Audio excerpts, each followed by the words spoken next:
them say nothing's ever promised tomorrow today. But we'll find Yo, what's good and welcome back to Mally Bray TV. If you want to help support the channel, I'm dropping my Cash App right here. $ capital MALI BRAY 1014. First off, I need everybody that's watching to stop what you're doing. Please hit that like button. Please hit that subscribe button if you like what you're watching. That's all I ask. I got 34. I got high hopes to hit 50 sometime soon. So let's get it. Happy New Year to everybody that watches me. I'm sorry I'm not posting in like a month, but I've been going through some shit. Like, people get it twisted thinking us content creators don't have lives. Like, life hit me really hard last month. I lost my job. And I was scrambling trying to figure out how the fuck am I going to pay these bills, you know what I'm saying? The job that I work at is a 7 to 3 o'clock job, 8 hours a day, Monday through Friday. It's a horrible job to me. I mean, it pays good, but you freeze. There's no heat in the air. I mean, when it's cold outside, and there's no air condition when it's hella hot outside. So you're pretty much miserable year long. If it ain't one thing, it's another. I put up with these crazy conditions, and I work for this place that pretty much fucked me over and did me dirty as hell. Like, so I was going to work every day, 7 to 3. The place where I work at, I'm not going to throw the race car, but I'm like the only black person on first shift besides one supervisor. So you pretty much stick out if you're not white, you know.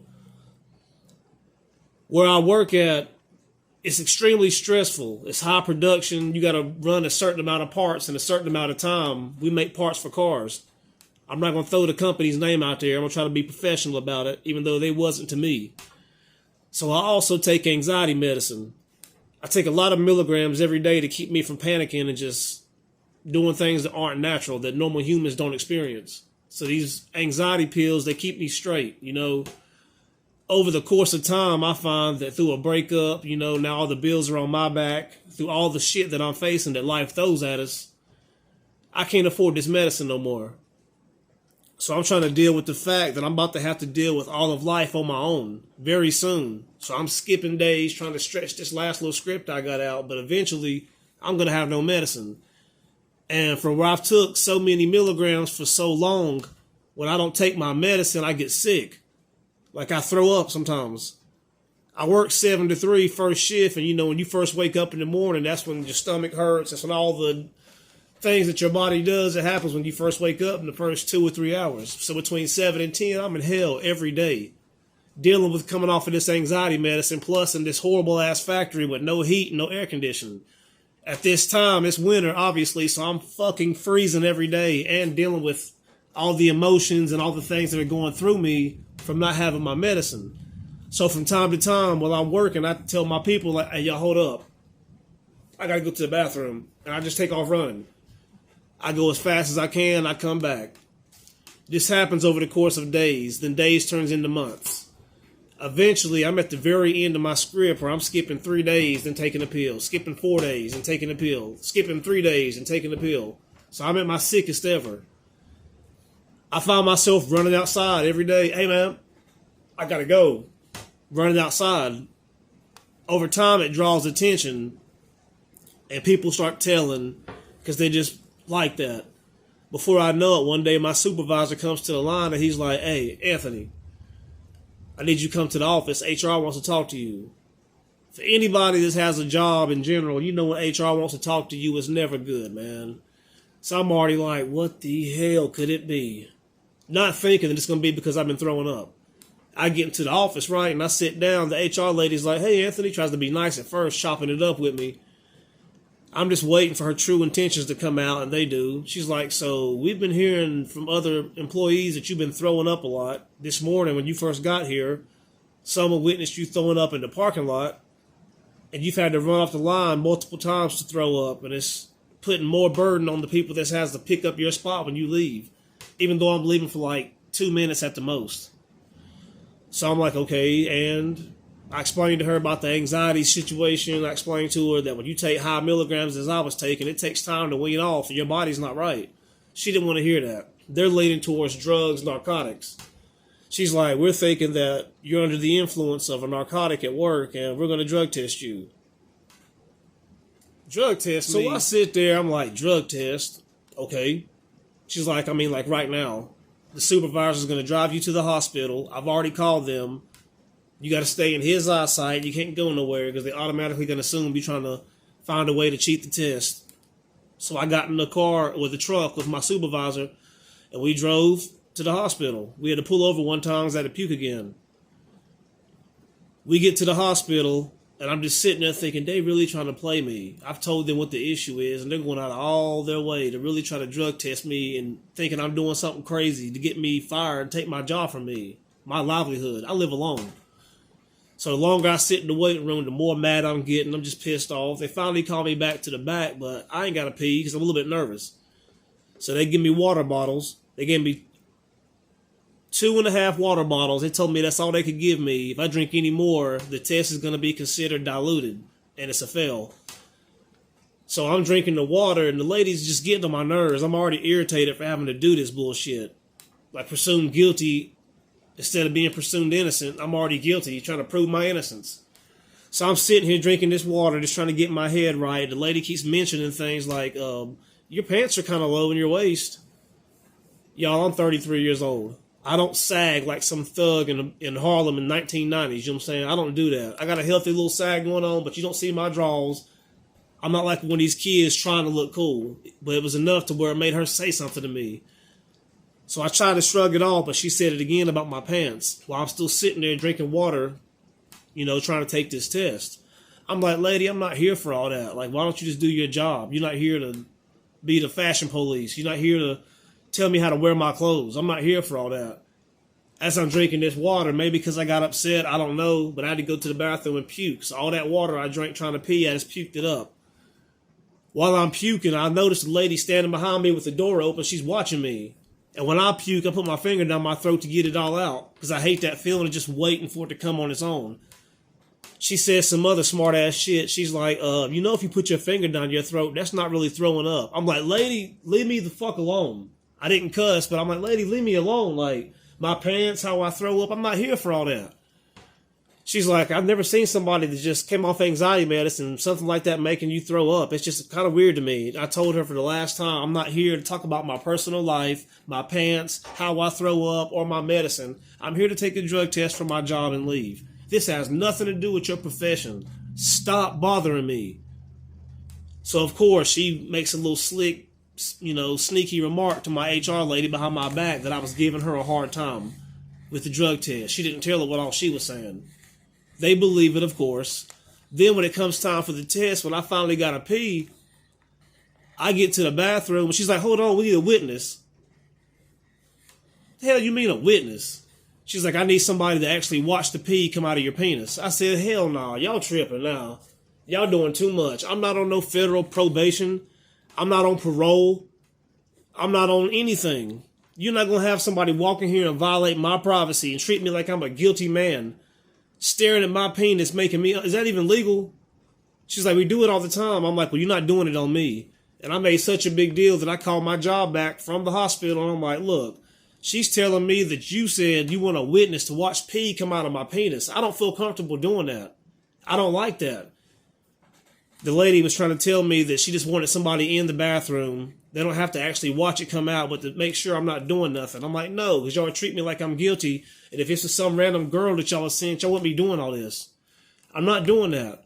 So eventually, I guess she felt wrong and was like, just pee, Anthony, and just pee. So I peed and did what I had to do. Here comes the messed up part. After I pee, you know what I'm saying, I get dropped off at the crib. They tell me I'm suspended until the results come back. Whatever, I guess that's fair, as long as y'all pay me when I come back for all the days that I missed. Because I got rent, I got bills, you know what I'm saying? It's hard day to day out here. You can't just not have no income. So I'm sitting at home thinking it's going to take 3 or 4 days for this test to come back. As you know, before you know it, a whole week is done come by. I've not heard nothing. They've not called me, anything. Fast forward, 2 weeks that went by. Now I'm nervous. I'm like, okay, now 14 whole days and went by. When you used to working every day 7 to 3 and you just stop. It's hard, but you used to going, and you just stop. And I got anxiety as it is with no medicine. Keep that in mind. I'm sitting at home driving myself crazy, thinking the worst, thinking I'm fired. It got to the point that by the 20th day, I'd already been putting applications in and started a new job somewhere. Just scared. Like, I got to make money. I can't just sit at home and let y'all take control of my life and me do nothing. So I'm working a whole new job. And by then, I've done called HR lady. I've done left voicemails. I've done did all that. They've not returned my call but once. She texted me back and told me that she hasn't heard anything. And if she hasn't heard something by the next day, she's going to personally drive to the hospital and figure out what's happening. So, you know, she had me gassed up. And then, of course, she didn't do none of the shit she said she was going to do. You fast forward, it's been so many days that I've already started a whole new job. While I'm at work at the new job, I get a text. And the text had pretty much said that your drug test results come back. There was no narcotics in it. But they found, what's the word that she used? It starts with an A. They found a something in your urine. And we've been trying to get in touch with you for the past week or so you can tell us the list of all the prescriptions you take so we can find out what it is in your urine. But it's obviously not a narcotic. So y'all are wrong for one, so pay me, let me come back to work, and y'all can do all that later. She goes on to the text to say, we also have team members that have wrote statements down saying that you was trying to get urine before your drug test, and that also the nurse at the hospital said you gave her an extremely hard time. Due to these factors, we're going to terminate you anyway. I'm like, bruh, you can't make this shit up. So even though I passed the drug test, I did what y'all said. Y'all thought y'all had me cornered. I passed the test. I did exactly what I was supposed to do on my end. And because some other bullshit that had nothing to do with what y'all sent me to the hospital for, y'all were going to fire me anyway. Took y'all 21 days to give me a response when I've been waiting. Thank the Lord that I had applied for a new job and started somewhere else. Because if I would have waited, knowing there's no narcotics in my system, knowing I'm going to get my job with back pay, I would have been really, really left out to dry. And that's how these jobs will do you. These factory jobs, any job in general, but mainly these factory jobs, they do not care about you, bro. So if anybody's watching this and you got a factory job, you need to have a backup plan. You need to have a backup plan because I'm telling you, you are just a number to these big plants. When they are tired of your work performance, hell, if they're tired of looking at you. I live in North Carolina. North Carolina is a right-to-hire state, which also means they can fire you for any reason at any given time, no explanation. How is that legal? I do not know. But that's just the way the world works. Me knowing all these things, I was still confident, and I still got... So, either way, I mean, this is what I've been going through. And when I was going through this situation, worried about my bills, worried about my rent, my landlord don't play. I'm watching people, other trailers around me get evicted. The last thing on my mind was making a YouTube video. You know what I'm saying? So I apologize to all my folks that watch me, but I've been going through it. Thankfully, as of right now, I do have a job. I do have other income coming in. And the job that tried to play me, they did not succeed. But the whole point of this story is I got done dirty and nobody cares. It's the way of the world. People still, as long as they've got their job, as long as that situation doesn't affect them or their money, nobody cares. I understand that. It is what it is. But I'm telling y'all, if any of y'all out there got factory jobs or jobs that work you like a slave or pay you a decent wage, they will get rid of you at the moment's notice. They've got a stack of applications through the fucking roof. Emails on emails of applications of some guy somewhere begging to take your spot. They're not worried about you or how they get rid of you. So I'm telling you guys, you need to have a backup plan because I didn't. And it almost cost me everything. I had to have a little bit of help from my folks, you know what I'm saying, to stay afloat, to keep it real. You know what I'm saying? So I'm just telling you guys, I don't want to see none of y'all end up how I almost ended up. Your boy almost seen the upper room. I'm telling you, I was about out of here. And that's what I got to say today, man. That's my story for today. I'm going to have more content coming soon. You guys, please like, comment. Tell me if you have a factory job, if you've been fired or done dirty by any of your jobs, any state, country, I don't care. Please drop a comment. Let me know your situation. And even though they did me dirty, I'm still not going to name drop. As bad as I want to, I'm going to be mature about it. Because me saying the name of the company just makes me look immature. if a future employee ever seen this, they'd be like, damn, what if we get rid of him? And you know how people think. What if we got rid of this guy and he made a video about us and posted it? So I'm not going to do that. But I'm telling y'all, it's a cold, cold world. And it's also winter. It is January the 12th, 2023. Don't get left out to dry in the wintertime. Don't get evicted in the wintertime. Do what you got to do to hang on, bro. But I'm telling you, have a plan B. Do not let these people catch you with your pants down.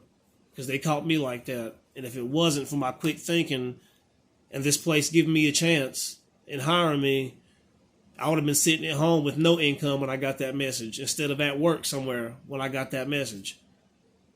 So that's what it is, y'all. Please like, comment, subscribe, and I will see you later. Please remember, make money. Don't make no excuses, y'all. Dodge the drama and just live life. Salute to the real ones. And I heard him say, nothing's ever promised tomorrow today, but we'll find a way.